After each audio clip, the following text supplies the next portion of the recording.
Today, we discuss veteran winners and losers after the NFL draft. We discuss whether we are buying, selling, or holding them at the keep, trade, cut prices for all of these veterans. Stick around for all that and more.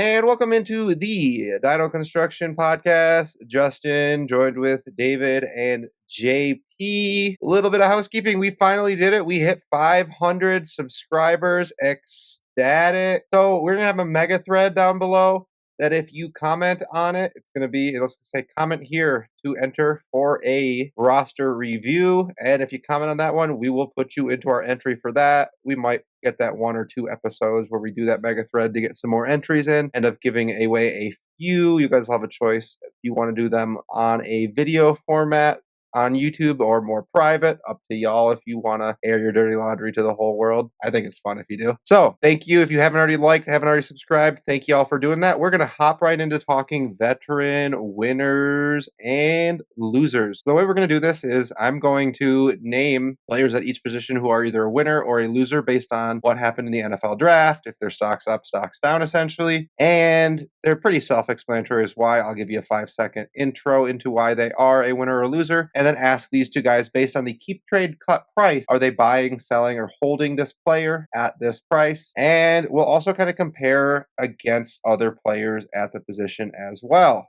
Pretty simple process, pretty simple concept. So we're going to start with running back winners. So the first running back winner we're going to talk about is Chase Brown. He's right between the 109 and 110. My immediate reaction is that's not necessarily caught up 100%. So let's go at that price. Between the 109 and 110, JP first, then David, are you buying, selling, or holding Chase Brown, who, by the way, is a winner because they didn't draft a running back until way late? Between 109 and 108, I am going to smash Chase Brown currently. I mean, he's a very big winner. The offense is one of the best, and he proved that he could be a hammer just last year. Yeah, I think it was even 109 and 110 he was asking. So I'll go ahead and agree with JP, and we'll cut that middleman out.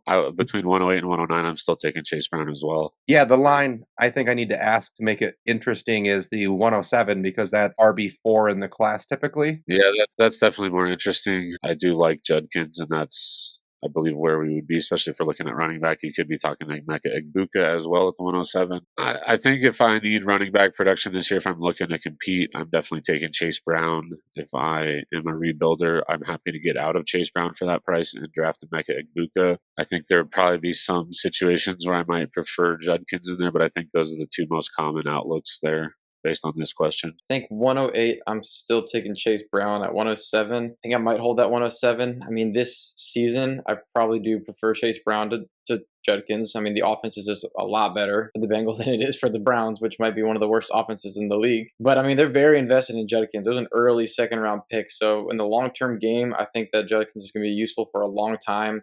I think even this year, he's going to be useful. And Chase Brown, I think we're just going to be in the same spot unless he really kills it this year, or we're just hoping and praying that they don't add a running back. And if he doesn't kill it, they might be more likely to do so next year now that they've addressed the defense. Yeah, I thought we'd have to get to that 107 line, and I thought it wouldn't necessarily be every time either. So kind of agree with you there, David, on the contender versus rebuild. Other winners we have DeAndre Swift. Nobody added there. Brian Robinson didn't take anyone of too much concern. Isaiah Pacheco did see that we're interested in the 7th round drafted there, but still very much so a winner. Very interesting group because all of them are ranked in the 120s on keep, trade, cut. Well, they were when I originally made the show sheet, and then 10 minutes later, I believe it was DeAndre Swift dropped to 130, but we're at 123, 127, 130 on keep, trade, cut as of April 30th, all somewhere right around that mid to late second on keep, trade, cut, right about in the same place. Like they're add Isaiah Hodgins, and it's a fair trade between them. Like there's no real substantial value difference if Hodgins is even still playing. So based off of that, I'm going to ask you guys to first just keep, trade, cut, or buy, sell, hold one of those guys for me. Again, Brian Robinson, Isaiah Pacheco, DeAndre Swift. keep, trade, cut. I'll go David first this time, then JP. I don't care. Who cares? Whatever. Can I pick those three? We don't have confidence in any of these guys long term. I think Robinson probably has the best grip on his position, so I guess I'll keep him. I haven't been able to trade Swift for anything even since he survived the draft, so I'm going to cut him and I'll trade Pacheco, who also doesn't have much trade value. So I don't care. Rotate him however you want. These guys are all the same to me. Yeah, I'm going to keep Isaiah Pacheco. I mean, the beginning of last year, we saw that he was looking like he could be a top 15 running back, and we know that offense can be pretty good. Rashard Smith was an interesting ad, but it was still a day 3 ad. They got Elijah Mitchell there, who has proven that he can't be a workhorse, maybe but for a couple of games at most. So I'm going to keep Isaiah Pacheco because I think he's got the most upside based on what we saw from him as a pass catcher a little bit last year and what he can do on the ground. And probably trade Brian Robinson, cut Swift, because the market sentiment on DeAndre Swift is not great, especially because we know that Ben Johnson was not a fan of him. And honestly, I could see them, maybe he prefers Vershawn Johnson. I mean, I think he's a pretty decent back. And DeAndre Swift, I believe they traded him away for like a 5th. And the Eagles got a 5th compensatory pick also for not re-signing DeAndre Swift. So they basically traded him away for nothing at that point. Yeah, that's very interesting. The Ben Johnson guy who was there when they didn't want him, and then they didn't draft anyone, though. That's the part that makes it weird, of course. Now, they're all valued right around the 210. While you don't care about any of them against each other, are there any of these guys you prefer to the 210 if you are contending this year, David? I don't just go around buying running back depth because I don't think that's a very good process. But if you're sitting there and you're like, I know I'm going to need to address my running back position. I've already got my hammer RB1 in place, but I'm going to need some bodies to fill in that RB2 spot. Like, that's a fair price for these guys, so I'm okay spending it. I'm not going to just say, like, in a vacuum, I'm always doing that, because, like, if it's my RB5, no, I'm not doing it. I don't care what my situation is. If you need RB, though, is that a fair price? If I need RB, that's a fair price. Like I said, if that's the situation I'm in, I'm competing, I have, I just need some bodies there, and I know that, that's fine. If I'm on the clock and I know that Bashal Tootin is there, 210 at the 210, then I think I'd prefer Tootin, but I don't think he's falling there most of the time. I think it's possible. So expecting that he's probably gone, I think I do prefer, I might prefer all 3 of these guys over the 210 right now, because once you get past Bashal Tootin in your drafts, you're looking at backup running backs. And these guys at least have a pretty good chance to be the starters. I mean, they probably all are at this point. Yeah, earlier today, I got a trade offer, team where I needed, and I don't know if I needed, but I would have been happy with one more running back. My running back room, I guess, was Judkins, Janty, and Pollard. And before I saw who was available on the board, I was offered Swift for the 210. I was like, pretty good value. Like, I feel like that's a fair deal. And then I looked, and Luther Burden was on the board still. So I was like, nah, I'm gonna take Burden here. Like, how the hell did he drop to the 210? But I do think that's about a fair buying price if you're like, one more running back and like would rather buy this running back than like have to worry about buying one in season at like that 210 price when you're on the clock. 4th running back, do I want to buy a 4th running back? No, but it's fine. It's not inspiring, but if it's my 2nd or 3rd running back, I love that 210 price. So moving on from our RB winners, can't all be winners. We're going to look at RB losers. Ramondre Stevenson, he might not have even been the RB1 there, but I think the community viewed him probably as the RB1 there. He struggled to hold the job from Antonio Gibson last year, and Travion Henderson, who the Browns GM said is the best pass blocking running back he's ever seen in the NFL draft. So I'll take that for what it is. But yeah, seems like it's a death nail in his coffin. I can't imagine either of you guys are buying him at the 302 price where he's currently at on keep, trade, cut. Probably not, especially if we're talking about being able to get Swift, B-Rob, or Pacheco for a late 2nd. I'd much rather do that. But, like, I mean, who are we talking getting here? Devin Neal. I think it's fair to ask for the 302 for Ramondre. I don't think I'm going to spend it because I don't think that's a very good process in general. Would you sell Ramondre for the 309? Might as well just hang on to him. He's still going to like score some touchdowns. He's solid, I don't know. It's an ugly price range. 302, I feel like the running back that I take there has a pretty good chance to be a backup, and that's what he is. But I think there's at least some upside, like a Jaden Blue could become a starter. These guys just could ascend, like Devin Neal as well. If Kamara suffers an injury, maybe he really shows out, and then the next year they're confident in riding with him or something. So 302, I'm going to prefer that over Ramondre right now, just because you get the handcuff plus upside, and I don't think you have that upside with Ramondre anymore after what we've seen from him. And they did extend him. It might be a year of real guaranteed money left on that, but he is kind of old too. He's just kind of sneaky old. He came into the league a little bit older. And they just took a early 2nd round running back, and it's a new coaching staff, and there's a lot of compounding ands. But I think the best thing you can do with a guy like Ramondre, because David's like, I think David's right, is like, who cares? So I think the proper way to sell him, maybe, and probably the proper way to try to sell any of these guys, because no one's going to pay a lot for them and they're not very inspiring, but people probably view them as a potential buy low. So maybe you can get a third and another running back that's less sexy than Ramondre. I don't have a lot of names that come into mind in this range, but maybe someone's like really down on Tank Bigsby because ETN's probably a little bit ahead of him and now Tootin's there. Just another body that we think is a serviceable NFL running back, right? Maybe it's Jordan James that you can get in the 4th round plus a 26th third or a late third or that type of a process. Is that kind of more the direction that you want to go if you are selling? Because you're right, David, it's not an inspiring range. Yeah, sure. If you can give me a handcuff running back and another handcuff running back for a handcuff running back, insert names however you want. Most of the time, I'm willing to do that. So yeah, if you're going to give me the 302 and say the 408 for Ramondre, I'm a lot more interested than and I'll probably sell him for the 302 where I have him. Like I said, it's just I don't know that I'm looking to jump to make that move. I'd almost rather just hang on to the 302 and use it to add to something else somewhere else to move up in this draft because people get antsy for picks this time of year. I'm one of those people. I've been antsy for several picks over the last few days. So take advantage of that.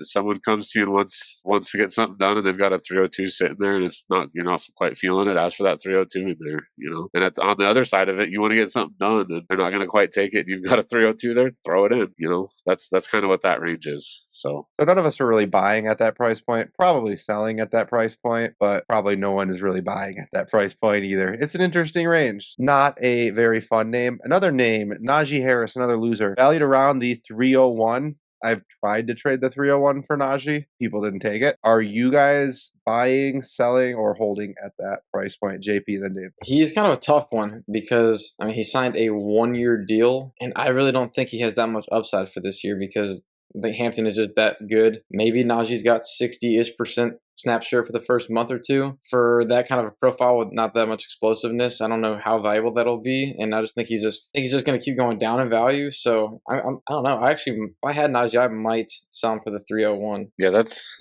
kind of like the last one. That's just an ugly range. And I've got Najee on a team where I don't think I would take the 301 for him, but also when I have a 301, I'm not sure I'm spending it on Najee, right? I just don't want to be involved in that transaction. Is it about a hold price point then? I think that's fair. Yeah, we are doing a buy, sell, hold, keep, trade, count, whatever you want to call it. So I think that's a fair middle spot there. If you're going to give me a second of any sort for Najee, I'll do it. If you're offering, if I could buy him for the 304, 305, sure. Yeah, I don't have super strong conviction. We at least know that he's decent. I just kind of want the upside for a handcuff kind of running back, but I don't know. I think hold is probably a pretty fair valuation right there. And the last RB loser, a guy we were more interested in even after day one, when the New York Giants traded both of their day 2 picks, all of their day 2 picks. I think it was the 2nd and 2/3 to move up into the 1st again. Take Jackson Dart. You kind of felt like as a Tyrone Tracy owner, you dodged a bullet. They don't have any day 2 capital. Then day 3 rolls around.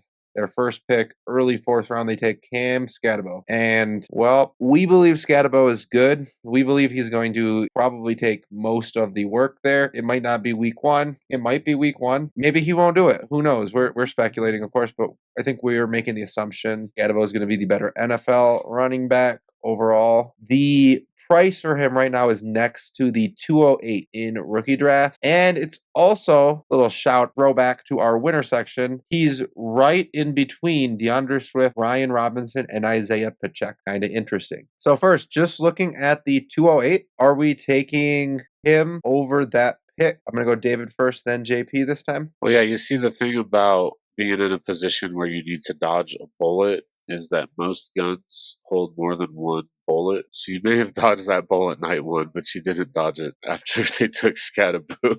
I guess you maybe dodged one on night 2 kind of, but they were the same bullet night 1 and 2, I guess.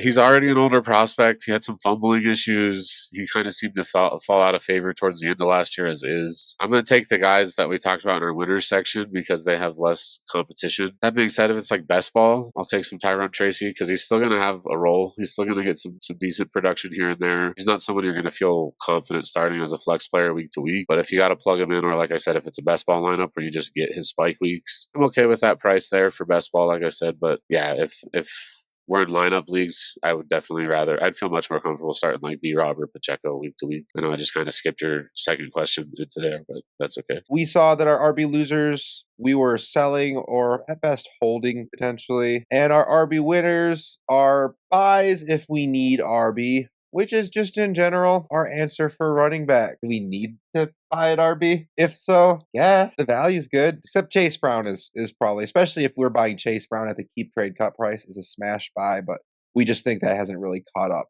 yet, because when you're a higher end asset like he is versus the low end asset, the keep trade cut formula probably doesn't really reacclimate the price quick enough for that. I honestly, I doubt we'll get an answer in the comments, but if anyone knows how often they like cycle through their data or if that changes based on time of year, I'd love to know that. Just always curious, like how far do they go back and is it weighted? Like are yesterday's answers better than a week ago's answers or 2 days ago? I don't know if anyone has insight into that or like an article on it they could point me to. I'd love to. You could just ask your bestie Chat GPT. Yeah, I could do some of that research thing that they call it. I believe it's draft season. For sure, dude. I have so many like drafts going on. I don't have time to research anything. I'm just like, who do I pick? Who do I trade? Moving on to wide receiver winners. There aren't any guys valued for a first that we see as on our winner list that we made here today, quite like we saw with Chase Brown, but a lot of guys that are knocking on that door might continue to ascend depending. First, we're going to look at Jerry Jeudy, priced at the 203. Of course, maybe we need to reconsider this now that Deontay Johnson signed up. Just kidding. We'll see if he even makes the team with the locker room problem he seems to be. However, I think he still can help an NFL team. So at the 203 price, are we buying, selling, or holding Jeudy?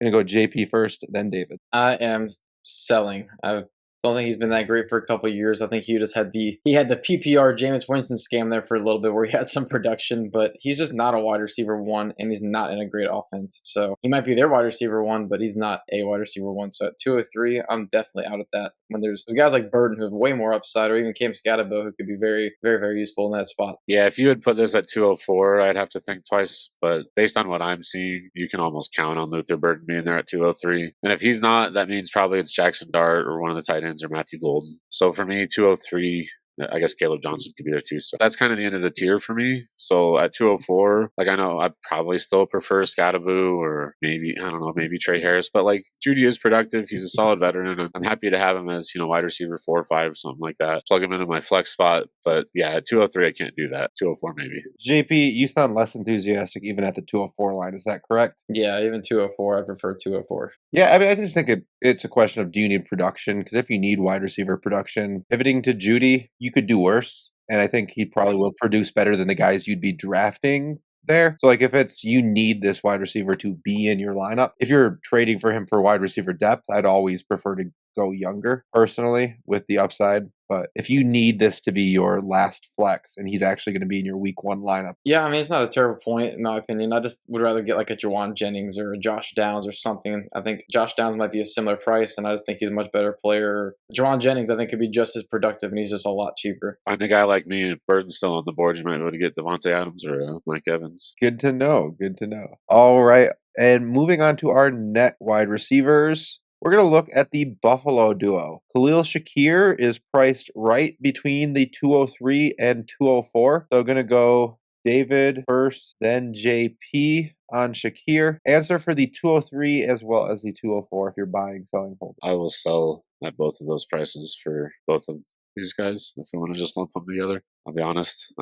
I'd rather have Coleman than Shakier at this point just because I believe the upside's a little higher. And like, I guess if it's like start 11, start 12, fine, Shakier has some value. But certainly in shallower leagues, like he's nothing. So that level of production doesn't excite me, especially at the 203. At the 204, again, I see that as a pretty big tier break. I might take a swing or two at Coleman, but that offense, it's a good offense, but the playmakers in it don't help us for fantasy except Cook. I tend to agree that I'm selling these guys at that price point because, I mean, just last year, this is kind of what their wide receiver room was last year. And Shakier, he was relatively consistent in PPR, but he's not really helping you win. He's kind of like if I have to plug him in flex and I don't really want to spend that early second 203, 204 for that kind of production. I mean, Keon Coleman last year he only played 13 games, but he was wide receiver 71 with that. I don't know. I just kind of think he failed the experiment that they wanted him to be as the X wide receiver. And it's good that they didn't draft wide receivers. These guys are so useful. So I think while they're so useful, you sell them. But I think in the near future, they're going to try to find a different answer outside of these players. Yeah, I think at that price point in general, I would agree that the answer is probably sell. From a like strictly statistical analysis of like the historical like war of this position and stuff that I've watched with Scott Connor,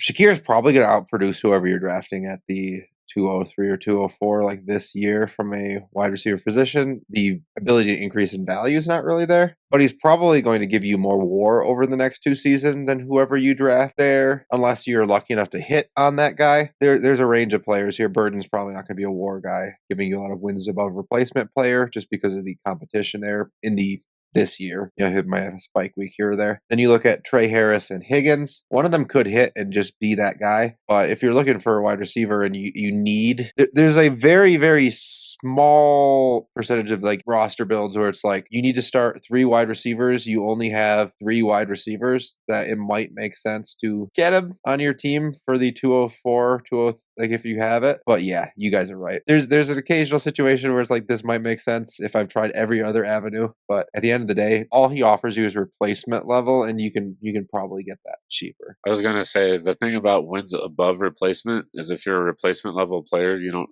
really get wins above replacement, you know? Well, there still is the fact that if you're going to have to put Ray Harris into your lineup and he provides negative war, you'd rather have 0. You know what I mean? True. Yeah, that's true. But I like upside. I think, I mean, you covered it, though. We've established a common ground on this one. I can understand it on like 1 out of every 20 rosters saying like, I just need to know I get 12 points a game from this spot because I have hammers everywhere else and I need this on bye weeks. But yeah, with that rare exception, even then you probably could do better for cheaper and worse. All right, moving on to the next and last wide receiver winner. Some people, especially Kyle Williams truthers, might disagree with this, but we're going to just look at Stephon Diggs, especially because I've seen him go at this price or even above this price slightly. 1 pick above it in a dynasty league recently. So Diggs, they took Kyle Williams. Nothing else there. We're not even sure he's healthy, but from a market standpoint, he is a winner because people are now interested in him. I've seen him moved around this point. The keep trade cut price is the 212. Gonna go this time JP first, then David, buy, sell, or hold at that price. Contender only of, and wide receiver needy only of. Yeah, I think right at that price point, he is a hold. If you're looking at the 207, 208, and we're looking at Toot and Besh, I definitely prefer those guys. I would sell them at that price point, but at the 212, I think that's a hold because they don't really have a whole lot. Kyle Williams, I'm personally am a truther of his, but I mean, he's just a 3rd round rookie, and outside of them, they don't have really anything. So he should be pretty productive, and I don't know if he's got much upside anymore, but I think that he's somebody who could establish himself as a player in your lineup, at least your flex. Yeah, if I'm a wide receiver needy contender, it's definitely a hold or buy. Pretty much any situation outside of that, I'm okay holding or selling, but that's why you asked the question the way you did. So yeah, I don't think you're going to get more points out of the 212 than you could from a healthy Stephon Diggs. That's obviously a question mark, but it sounds like he's doing well. Everybody's always healthy this time of year, though, and on track for a week 1 start. And then Ahead of schedule, not on track. You're right. I'm sorry. Of course, everybody's ahead of schedule right now, so take that for what it is. But yeah, I have Diggs on a couple teams that I was pretty disappointed to have him on, but now I'm okay holding him. I feel a little bit better about him taking a bench spot. Moving on from our winners here, and I agree there as well. It's if I need wide receiver. If he's my wide receiver 6, I'm not wasting that. I'd rather just try to take a young upside shot. But if you need it, buy it. Wide receiver losers. We're going to first take a look at a Tampa Bay Buccaneer, Jalen McMillan, valued right now between the 212 and the 301. Crazy because earlier this offseason, I heard big name Dynasty podcast saying 201, 202, send it for McMillan. Now we're looking at potentially the 301. And even then, we're not even 100% sure we're looking to pay that for him at this point. Going to flip flat back to David first, then JP. The 212 and 301 line right in between those picks. Buy, sell, hold at these price points. He might have been the biggest loser at wide receiver for this whole thing. You look pretty solid last year in his rookie debut. He did mostly was filling in for some injured players, kind of stepped up. We thought, hey, maybe we found someone here. Maybe we hit on one of these third-round rookie picks with someone we can at least have some flex value. Then they go and spend a first-round pick on Emeka Egbuka. I just don't want handcuff receivers. If Godwin and Evans probably aren't going to stay healthy, so he'll probably have a few weeks. I don't know that I would just cut McMillan. I'm certainly not buying him, and I'd sell at that price pretty much everywhere I have him, to be honest. It's sad because he's a good player, but his path to production is so difficult right now. Having to roster a wide receiver for 3 years unless he gets traded, right? Yeah, no, 100% agree. I mean, I'll keep it short because I disagree with you guys. But I mean, he was kind of productive there when he was the wide receiver 2, and that offense was the second highest scoring offense in the league. So I think he was just a big beneficiary of that. But that was when he was wide receiver 2, and now he's going to be wide receiver 4. And I just think in that range, I'd just be much better off taking a Kyle Williams, somebody who has opportunity this year, and I think is just as good of a prospect coming out. Did we mention he lost his offensive coordinator? Yeah, we're going to go ahead and pass here. That is a sell. Teammate, though, and I think at this price, and I think although he's NFL ready, of course, this guy, previous guy, Godwin, McMillan, they're losers because of Ibuka, who is NFL ready. I don't know that we expect Ibuka to necessarily cut too much into Godwin's year 1 production, possibly a little bit. And Godwin is now valued between the 203 and 204. That puts him in the same tier as Judy, Shakier, Coleman. Before we even talk picks, you're taking Godwin over all 3 of those guys? JP on a contender for sure, probably on any build because you can sell them for more. Yes, absolutely. David, you nodded enthusiastically. Oh yeah, I'd take him over all those players. Now looking at the 203, 204 line, because we took those picks over those players, so now I think we might have more of a conversation. I'm gonna start with David here on the 203 because of your love. Oh yeah, you're picking up on my theme here when you've got so many 203 and 204 borderline players here. Let's just keep Jade cut ranks. Listen, man, we agreed on the players before I looked these up. If I could make your life difficult, I would. Don't hear what I'm not saying, but I didn't do it deliberately. It was just a convenient it was a happy accident. Well, it's kind of funny though, especially because of how I view those 2 picks in this draft. Really hard not to say buy Godwin at that price. It's really I know there's risk on him. Whether or not he's going to be healthy, there's risk on how much of his role is going to go to Egbuka. He was so good last year when he was healthy. I just don't see how that goes away. And maybe it's a little less than it was because of Egbuka. Maybe there's some injury risk involved, sure. But for that price, yeah, give me the potential hammer for probably a couple more years if he can finally get healthy, even if he has to go somewhere else. I'm going to take Godwin over the picks for sure. Yeah, it does suck that Egbuka profiles similarly to Godwin as the flanker slot kind of player. I wish that didn't line up, but I mean, shoot, you could flip-flop. And 2 wide receiver sets, I think it's still going to be Chris Godwin. And when there's 3, I mean, you could flip Godwin or Egbuka in the slot or the flanker position. So I don't think it's terrible for him short term. Obviously, it's not great. I was kind of hoping that he could be somewhere close to being a hammer like we saw him flash last year in 7 games. But I mean, looking at Evans last year, he in his 7 games with Godwin, 4 of them were 9 points or under, and 3 of them were 23 points or over. So Evans was not the volume guy there before Chris Godwin got hurt. Evans was just the boomer bust, big play guy. So I think Chris Godwin's going to maintain that consistency, and he already has that chemistry with Baker Mayfield as well. So 2 of 3, I think, is about hold, and 2 of 4 I would be buying. That's about fair. On a contender, I think I would buy at the 203 as well. Sometimes. Just if I need it. If I don't need to plug him into my lineup, and by my lineup, I mean number of starters plus 1.5, basically, 1 or 2, I'd take Burden, put him on my taxi squad, and just know that has a good chance to gain value. Where there's probably not much of a world where Godwin's worth a first again. Possibly if he smashes like he did last year, but even then, he's old. They just drafted Ibuka. There's a lot of whisperings, so I think that's right around that line, and agree with y'all. Last losers we have here, moving to the NFC North. Jaden Reed, same price point. So first, we're going to look at the winners. That's Judy, Coleman, and Shakier. And we'll just throw Godwin in there as well. David, in a vacuum, how do you view him in this group? Is Godwin above him, or any of these guys that are winners above him? I think for me, it would go Godwin, Reed, and then Judy, and then a little bit of a gap for Shakier, and then Coleman. I don't know. Reed's one of the hardest players to evaluate right now, in my opinion. Yeah, I mean, Christian Watson, you pretty much take him out and you just put in Matthew Golden. So, I mean, it might be about the same as last year for Jaden Reed, but I just think he's a good player that wasn't used enough. So I mean, I think there's at least some hope that they will realize they need to use him more. But I don't know. I think I do value Godwin over Reed, and then I think it's really close between Shakir and Judy. But yeah, I'd still prefer Godwin, especially on a contender. On a rebuilder, I could see going the other way with the youth, obviously. And now let's look at these picks, right? The 203, 204. I'm going to go JP first, then David. Yeah, I think I might just say he's a hold at both the 203 and 204. Probably not selling for that, but I don't really think I want to buy him at that price point either, just because it's just crowded there.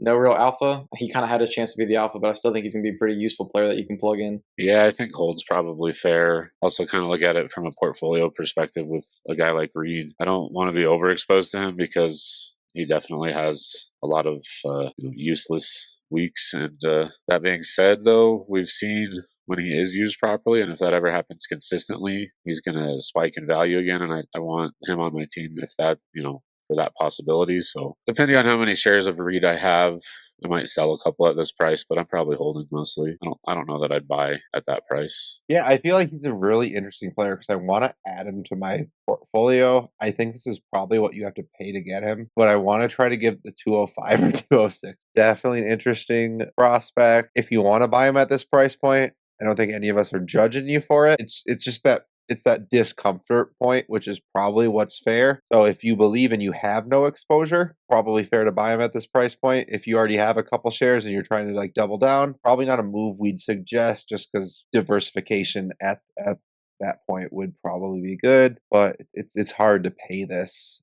for him. I think I'd pay it because I don't have any Reed in my 14 teams right now. Because of that reason, I could consider doing it and I have a lot of burden. And if I get a couple shares of Scatabo, then I think I might be doing it in 1 or 2 leagues. Last player, DJ Moore, at the 111 right now on Keep Trade Cut. Of course, Luther Burden and Loveland both drafted there, so a lot of target competition. Was the 109-ish pre-NFL draft is where his price point was. Now at the 111. So it's dropped. Has it dropped enough that we're buying? Are we selling still? Are we holding at this point? I'm going to go with JP first since you were the DJ Moore stan all off season. Kind of got me hyped up for him a little bit too. Yeah, I mean, with Caleb Williams going into year 2 and Ben Johnson being there, I mean, Ben Johnson, we've just seen how good he is with using his wide receivers. There's just a hope that he could be the slot wide receiver there and actually get used correctly where he can get the ball in space because he's a very good yak player. And that's what Burden is too. He is a very good yak player when you get the ball in space. So it's really don't love it for DJ Moore. I think like 109, 110 was, like you said, that was his price before the 111. There's a chance that Burden really comes on in the second half of the year, and even before that takes targets away, and also some design looks. Because that's what I was hoping for DJ Moore was some of those design looks in space, even some jet sweeps like we've seen from Jameson Williams back when he was with the Lions. So at the 111, I think at this point I'm willing to sell him right there. That's a tough spot. I could see holding if I want the points this year because I do think he'll still have a good year this year. But them bringing in the weapons they did, there's a lot of concerns long term about where he'll be even. So I like selling at this price. I've kind of been a sell at this price even before the draft, bringing in all that extra target competition. It's just a very muddy room. He's the one with the lowest ceiling of those guys, so I'd just rather have other pass catchers in that offense. Yeah, at the 111, I was in a couple of leagues trying to buy him at that price point before the NFL draft, just because I thought it was a decent buy. Post NFL draft, because that was my comfort point before the NFL draft, wasn't the 108, 109, it was the 111. So now post NFL draft, it's tough. If I need wide receiver production and I can't do anything else with it, I think he's a better bet than anyone you're drafting there to produce right now. But I probably would rather just Caleb Johnson and try to trade a different running back I had for a veteran wide receiver at a lower price value range. Devontae Adams in a late second or something like that. It's tough at the 111. I think I'm closer to the 112, 201 price point now on him. That is our wide receivers. Interesting conversations across the board. Also interesting that we're almost more interested in some of the losers than the winners. I didn't think there were any nothing to it. This guy is a veteran winner, no questions asked. Could have maybe made a case for like a CeeDee Lamb, them not drafting anything, but I think also if they drafted somebody, we all would have still viewed CeeDee as the alpha and been like, honestly, it might help them. So not a exciting winner takes all wide receiver draft. However, when we move on to the quarterback position, I think we are excited about several guys. Trevor Lawrence. You ever heard of the Heisman winner, Travis Hunter? Apparently, he's going to be playing some wide receiver for the Jacksonville Jaguars, and we're excited for Trevor Lawrence. I'm pretty sure I know what you're both going to say at this price point, because the price point to me was kind of crazy. The 106 on Keep Trade Cut right now, he's pretty much parallel with that. I'm gonna go David first, and I'm gonna ask you not just buy, sell, hold, not just keep, trade, cut at that price, David, but give me how high on that 2025 pick totem pole are you willing to climb to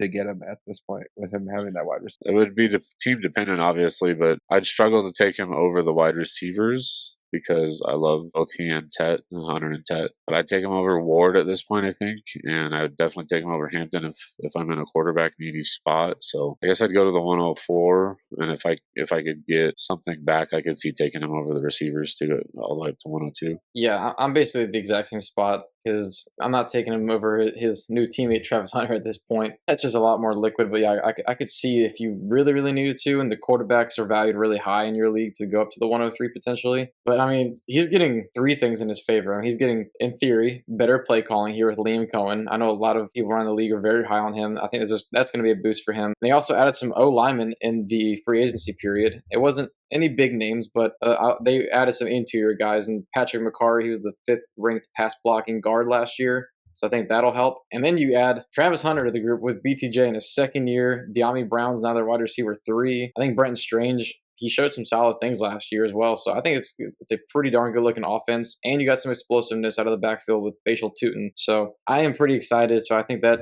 price point right now might be hard to get it because I think people are excited, but I'd pay the 104 for sure, the 103 if I really have to for a quarterback. And I do think there's a little lag behind the weapons improving. People are excited about Travis Hunter. We were talking about this earlier, seems to be the consensus wide receiver 1 in this class over Tet at this point. I could consider taking Tet over Hunter in some situations, but I think in a vacuum, if I can afford the slightly more risky profile, I would definitely prefer Hunter. So we see the wide receiver 1 in the class going there, but there's a little bit of a lag. So I do think this is slightly a buying window. But I think that buying window is going to disappear real quick. So get it done while there's still rookie hype, because I think that people are going to be more excited as we get more excited about the Cohen offense and everything, and just new look, new wide receiver. People are going to be hyped. Moving on to the next winner, also new head coach, who is an exciting offensive coordinator as well. Could have been a winner off of that alone. And then we added a tight end in the first round in Loveland and a wide receiver in the second round in Burden. I think this guy was also a pretty good prospect coming out of college, Caleb Williams. So definitely a winner. And I think at this price point, because he's below the 101 and above the 102, and I'm pretty sure we're all going to agree here, more or less, just in a vacuum, team building, we need quarterback. What direction are you going, David? Buy, sell, hold at that price? I'll buy all day. Absolutely. Would you buy if you didn't need quarterback and just try to have the value and sell? And as long as it's an active league and I know I'm going to have a chance to move off that quarterback value, yeah, absolutely. Yeah, 102 is definitely a buy. The parallels between him and Trevor Lawrence are hilarious, getting both of them being number 1 overall picks, both of them getting new play callers, getting offensive line upgrades. I mean, they added Joe Tooney and then getting the pass catchers. So, yeah, I'm pretty bullish on Caleb Williams for this season. You're also then taking him over the 101 as well, JP, this year? Over the 101, yeah. I don't think I am in every scenario, but I think typically I will be. Yeah, he definitely is a big winner between the NFL draft and then again, Ben Johnson, the hype that gives. That being said, if you can sell him above these price points, right? If you can use him as a tool to try to get to a Jalen Hurts type of guy who we know has that elite fantasy upside and for some reason just isn't as hyped up as the Lamar Jackson, the Jaden Daniels, the Josh Allen, when he has a similar fantasy ceiling. Like if you can now access Hurts or God forbid any of those type of guys from this, of course, we're all interested in doing that. Next guy we're going to look at, Jordan Love, ranked between the 102 and the 103. So buy, sell, hold, JP first give me at both of those pick price points. You can throw in the 101 too if you're feeling saucy. I mean, he has fallen in value a little bit, but I'm still going to take him over the 102 right now. I love Travis Hunter at the 102. There still is that risk, and we know that Jordan Love is really good. So I might sell him for the 101 if I needed to. I'm kind of seeing his value being somewhere around when we did our starter mock draft, wasn't he in the third round, I believe, or back in the second. I'm pretty sure it wasn't the third. I feel like that's where his value is kind of coming close to, like 2-3 turn. I'm still taking over Travis Hunter, but I could see trading him away for the 101 if you're RB needy. It's tough for me because I don't know if I like. It's hard to take Cam Ward over Jordan Love, right? So if I need the quarterback, I'm going to hold at these prices. But if Jordan Love happens to be my third, or if my third quarterback is someone else that I feel comfortable putting in at quarterback too, I won't mind selling at this price either, if I'm being honest. Especially the 102, and I get my pick of which receiver I want. So it's definitely team dependent. But if assuming I'm still in the quarterback market, because it's kind of rare situation where you have a quarterback like that to spare, I'll let a hold at both prices, I think. Yeah, I think that's interesting. With the way I felt about Love last offseason, I probably would prefer him over the 101 this year. We were talking about my sentiment about him last offseason, but how a season changes, and I do think he is just kind of the Justin Herbert type, right? Like the Joe Burrow type, but doesn't have those weapons. The more pocket quarterback, right? Who probably isn't going to break the game for fantasy. He's consistent, but certainly would prefer Janty and probably Stafford over Jordan Love and let's say like Kenneth Walker, someone in like that Stafford draft range, right? So the 101 for sure. The 102, 3, it's an interesting conversation. I think you guys hashed out those arguments very well. And last guy, Bryce Young, has moved up between the 108 and 109. Are we interested at this 108, 109 price tag at all? Buy, sell, hold. Let's go David first, then JP. This is something you often preach on, Justin. When you get a sell window, it doesn't mean that you should, like, you can try to sell overpriced if you want. If you get a spike week, whether it's running back on an injury, or this situation here where Bryce is a little hyped up because he just got a top 10 wide receiver, try to sell at a higher price. That's great. But if you can sell at the price you were comfortable selling at last week, do it. We were talking last week about you can't even get the 112 for him in some leagues. Like JP struggled with that. Now you're telling me I get the 108, 109, and all I did was get a receiver that I knew was already a possibility that he would get him, but I couldn't sell him for the 112. Yeah, give me those picks. I'm selling at this price all day. I'm going to also ask you though, JP, based off what David's saying, also tell me, would you sell him for the 112? That is a good question. I think I probably still would sell him for the 112.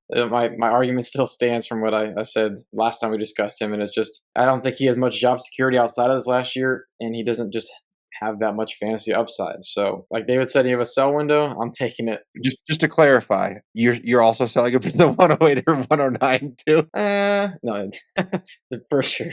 All right, and we don't have too many guys that we really consider to be big losers from the QB position. We're going to just touch on two really quick here. Sam Darnold, a couple of reasons we see him as a loser. Jalen Milroe being drafted there. That alone, had they given him more help, I wouldn't see him as a loser because I think they do view that as a developmental prospect. But when you couple that with the fact that they did not really take that big X wide receiver that we were hoping to see, although we like Elijah Arroyo, the tight end that they took from Miami, wasn't as big of a need as outside X receiver was. So between not giving him the outside help, drafting a third round quarterback who could be coming for his job next year, though I do still think he's probably starting this whole year, definitely a loser. And the keep trade cut price point is the 203. So JP first this time, then David. 203, buy, sell, hold. I'm on the borderline of buy/hold because at that point it's a little bit after where Jackson Dart is. I guess you're not guaranteed for even Jackson Dart there. So I think he's probably a buy at that point because I just think he has a little bit more upside long term than even Bryce Young does. The job security is probably similar here. So at that point, I don't mind because you're getting into the range where you're at Luther Burden is what you're looking at. And I think if you're trying to win now, you might not be as interested at the 203. So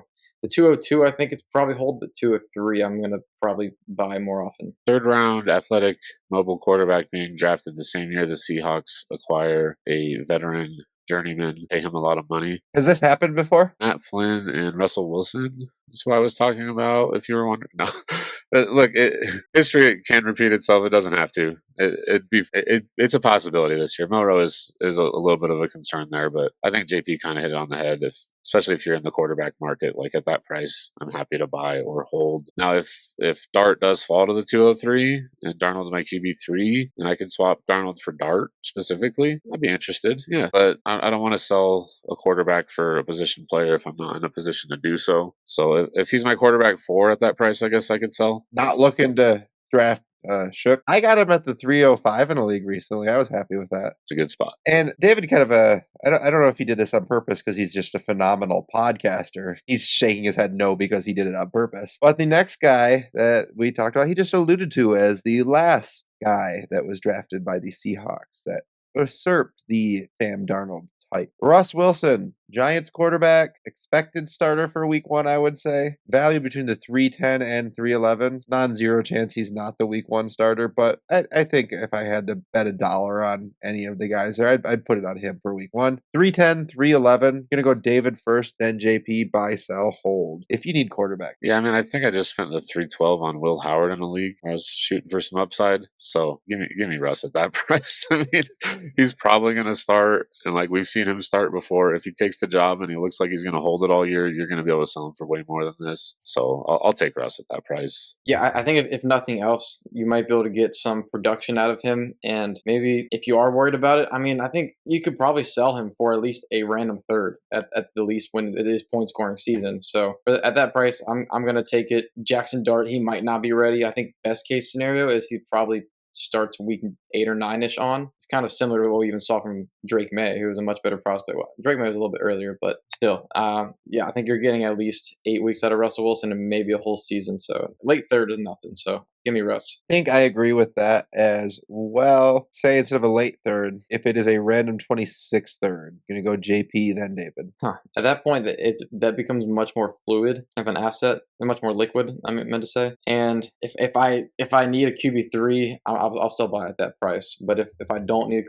quarterback 3, I don't think I'm going to pay that. Yeah, I'd probably stay patient at that point because you'll probably be able to buy him for that third later if you want to. I don't mind it if you're going into the season and you're like, man, I need a quarterback 3 here. I don't like my depth. I don't want to have to start, some random wide receiver 4 in my super flex spot during bye weeks. I'm okay with it, but I'm not in a rush to make that deal either. Reason I asked that is because the whole reason I started this podcast was just to force you two guys to give me fantasy advice. And I kind of am leaning towards holding the third at that point, just because I'm not that confident that Russ will necessarily be the starter when I actually need him to fill in for bye weeks, if that makes sense. I think that's absolutely a great point. So I think he's kind of a hold if we're talking future liquid capital like that. But the 311 Will Howard type, like you said, yeah, I agree with that. Well, this was a fun one. Let us know what you thought about this in the comments below. If y'all like this, definitely one we'll bring back next year after the NFL draft as well. Thank you for joining us for another episode of the Dyno Construction Podcast. Hope you found this as helpful for you as it was for us. Please remember to like and subscribe wherever you listen or view. And for all of us here at the Dyno Construction Podcast, until next time.